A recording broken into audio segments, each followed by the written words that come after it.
স্বাধীন দেশকে মানচিত্র থেকে মুছে ফেলার জন্য হিরোশিমার মতো কোনো পারমাণবিক বোমার প্রয়োজন হয় না।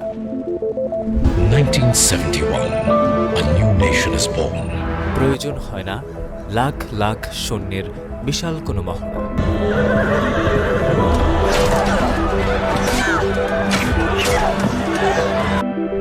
শুধু প্রয়োজন তিনটি অস্ত্র। একজন বিশ্বাসঘাতক নেতা যে ক্ষমতার লোভে নিজের মায়ের সম্ভ্রম বিক্রি করতে পারে। 2, একটি বিকিয়ে যাওয়া মিডিয়া যারা দিনকে রাত আর রাতকে দিন বানাতে পারে। আর 3, রয়ের মতো একটি গোয়েন্দা সংস্থার টেবিলে সাজানো এক নিখুঁত ঠান্ডা মাথার ব্লুপ্রিন্ট। 2026-এ এসেও কেন মনে হচ্ছে অদৃশ্য কোনো সুতো এখনও দিল্লি থেকে নাড়ছে? কেন মনে হচ্ছে আমরা সরকার বদলেছি কিন্তু মাস্টারমাইন্ড বদলাতে পারিনি? সিকিম ভুল করেছিল, তারা লেন্দুকদর্জির আসল রূপ চিনতে দেরি করে ফেলেছিল। 2026-এর বাংলাদেশ কি সেই একই ভুল করছে? খেলা কি শেষ, নাকি আসল খেলা মাত্র শুরু হলো? সময়ের ধুলোয় চাপা পড়া সেসব গোপন সত্য আর ইতিহাসের অমীমাংসিত সমীকরণ মেলাতে স্বাগত জানাচ্ছি আলকেমি অফ টাইমে।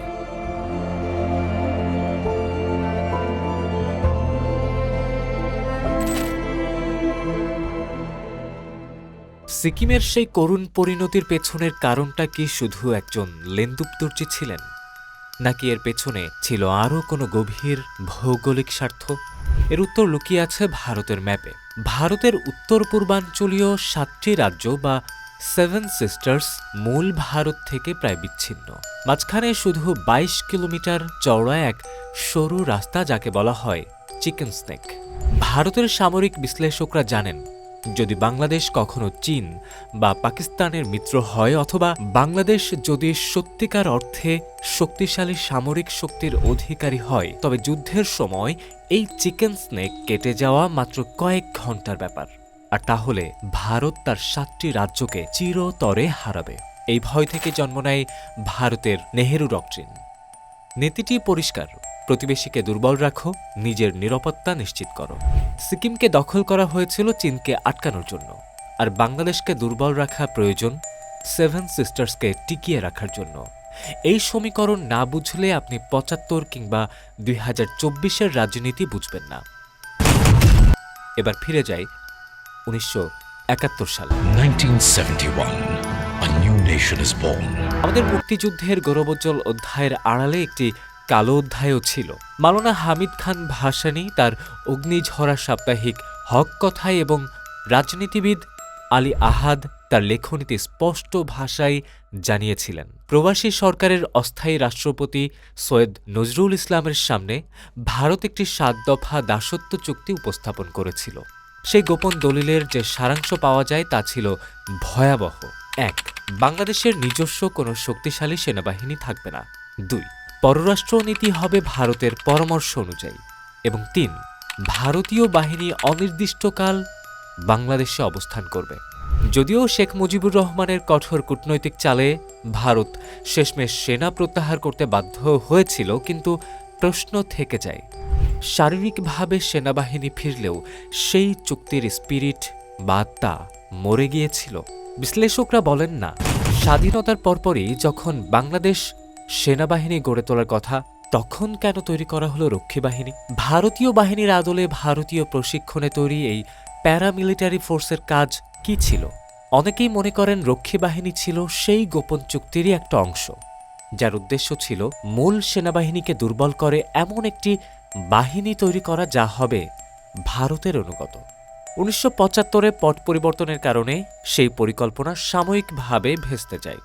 কিন্তু ভারত কি হাল ছেড়ে দিয়েছিল, নাকি তারা শুধু সময়ের অপেক্ষা করেছিল? 1975-এর পর যখন বাংলাদেশে ভারত বিরোধী সরকার ক্ষমতায় আসে, তখন ভারত তার কৌশল পরিবর্তন করে। এবার শুরু হয় প্রক্সি ওয়ার বা ছায়াযুদ্ধ। এর কেন্দ্রবিন্দু হয়ে ওঠে পার্বত্য চট্টগ্রাম।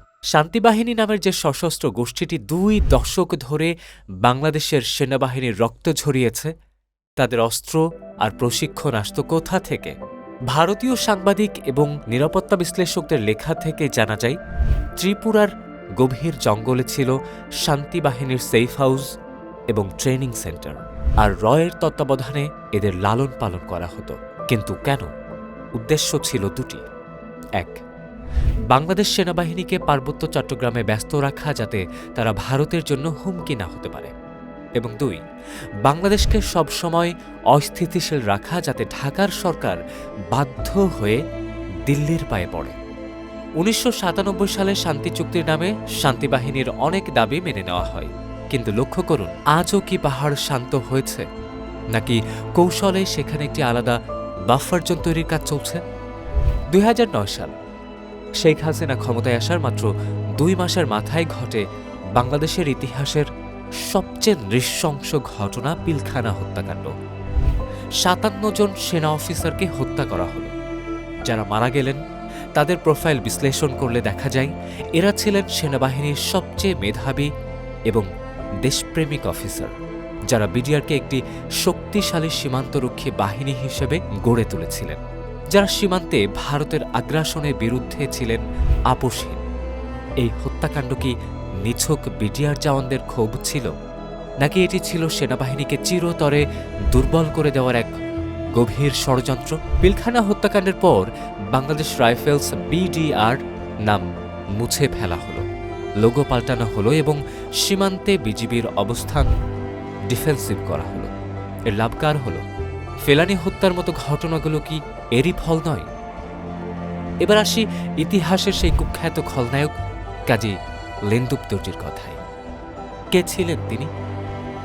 লেন্দুব দর্জি ছিলেন সিকিমের জনপ্রিয় রাজনৈতিক দল সিকিম ন্যাশনাল কংগ্রেসের নেতা, কিন্তু বাস্তবে তিনি ছিলেন ভারতের গোয়েন্দা সংস্থা রয়ের সাজানো ট্রেজান হর্স। ভারতের পরিকল্পনা বাস্তবায়ন করতে লেন্দুব দর্জি ৩টি কাজ করেছিলেন। ১, তিনি সাধারণ মানুষকে রাজার বিরুদ্ধে খেপিয়ে তুলেছিলেন এবং ক্রমাগত অস্থিতিশীলতা তৈরি করেছিলেন। ২, তিনি ভারতীয় সেনাদের শান্তিরক্ষক হিসেবে সিকিমে ডেকে এনেছিলেন। এবং ৩, তারপর ভারতীয় সেনাদের পাহারায় সাজানো নির্বাচনে জিতে তিনি সংসদে দাঁড়িয়ে নিজ দেশ সিকিমকে ভারতের হাতে তুলে দেওয়ার প্রস্তাব পাশ করেছিলেন। অর্থাৎ তিনি গণতন্ত্রের দোহাই দিয়ে নিজ দেশের স্বাধীনতা বিক্রি করেছিলেন। এবার বর্তমান বাংলাদেশের দিকে তাকান। লেন্দুব দর্জির চিত্রনাট্যের সঙ্গে খুনি শেখ হাসিনার মিল কি খুঁজে পাচ্ছেন? শেখ হাসিনাও লেন্দুব দর্জির মতোই বিশ্বাস করতেন ভারতের তুষ্টিতেই তার ক্ষমতা নিরাপদ। তিনি প্রকাশ্যে গর্ব করে বলেছিলেন, ভারতকে যা দিয়েছি তারা আজীবন মনে রাখবে। আমরা ভারতকে যে দিয়েছি সেটা ভারত সারা জীবন মনে রাখবে। প্রতিদিনের বোমাবাজি, গুলি, মানুষ, আমরা কিন্তু তাদের শান্তি ফিরে দিয়েছি। কি দিয়েছিলেন তিনি?